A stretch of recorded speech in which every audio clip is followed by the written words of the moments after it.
Are you anxious? Many people think anxiety comes from a lack of ability because it can't solve the problem. So anxiety. But I recently discovered the more outstanding a person is, the more likely they are to feel anxious. Some time ago, I led a group of entrepreneurs on a visit in Beijing. They found themselves very anxious. Insomnia has become a daily routine. Always worried. But what if he doesn't renew next year? What if RE disrupts the industry? What happens when someone at a key post leaves? That's strange. They had seen big scenes, handled complex issues, better problem-solving skills. Why is that? The answer lies in their past successes.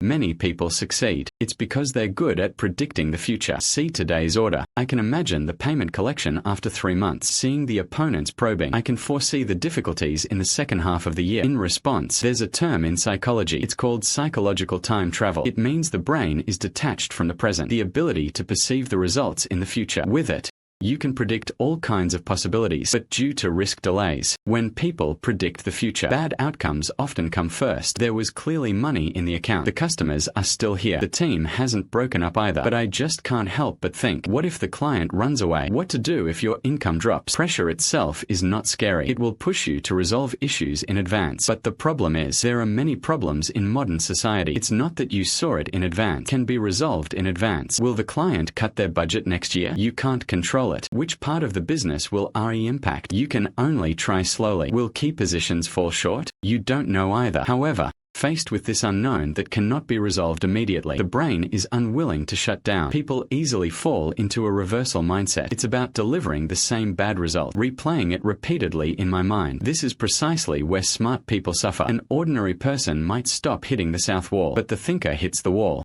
My first reaction was, find the door, find the window, find the ladder. They had to find a solution before they would stop. But the problem is, reverse thinking is simply not effective thinking. Instead, it revolves around repeated rejection of bad outcomes. You lie in bed thinking, what if the order is lost? Think about cash flow, thinking about salary, wondering if the opponent would poach him, and so on and so forth. You think you're solving the problem. In fact, you're just repeating the risk scan. And for the brain, risks are scanned again and again. It will remain on alert. So, his body activated the fight-escape response. Stress hormones are constantly being released. For example, cortisol. It makes your heart race. Stay alert and clear-headed. Then insomnia follows one after another. Eyes closed.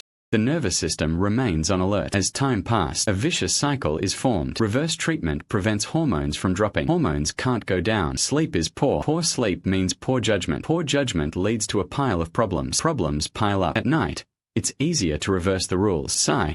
The better you are, the more anxious you become. The more anxious you become. The more anxious you become. It was too painful. So what should be done? I thought, you can start with the following 5 small things. First, morning light. Within 30 minutes of getting up, stay outdoors for 10 minutes. Calibration in biology. This allows the leather lip to rise high enough early. It only dropped low enough at night. Spirited during the day. Only then can you sleep soundly at night. Second, deliberately sighing. When anxiety crept in, take a deep breath. When you're about to fill up, quickly inhale a few more times. Then pause for a moment. Exhale slowly. Note that the duration of exhalation is 3 times that of inhalation. This movement stimulates your neural path. This is equivalent to manually turning off the escape response. Third, write down tomorrow's to-do before bed. In psychology, there's a thing called the Zegnik effect. The brain continuously remembers unfinished tasks. However, once you write down the agency, the brain tacitly assumes this matter is settled. His attention naturally shifted. Fourth, no coffee in the afternoon. Don't drink alcohol before bed. Caffeine blocks dry-lying receptors. Drinking coffee doesn't mean you don't get tired. It's the brain that can't sense it. The study found, consume 400 milligrams of caffeine within 6 hours before bedtime. It can reduce sleep time by more than an hour. Where's the wine? It might help you fall asleep faster, but it will wake you up at 2 or 3 in the morning. Texture. My heart raced. His mind was clear. Both of them make the cortex dumb. The price has been slow to come down. Fifth,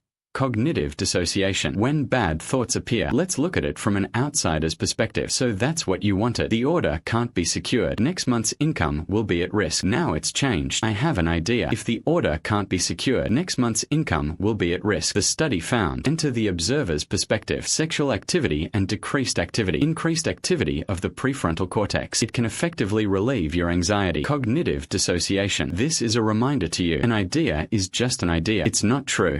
Actually, many times people are not trapped by things, simply trapped by my own explanation of things. Mature managers don't just manage teams. You also need to know how to manage your own alarm system. Once anxiety is left with only internal conflict, it becomes idle, and idling is the biggest damage to the machine. It is also the most painful. This is the essential task. Take good care of your body. Follow Liu Run. Lower the cognitive threshold of business.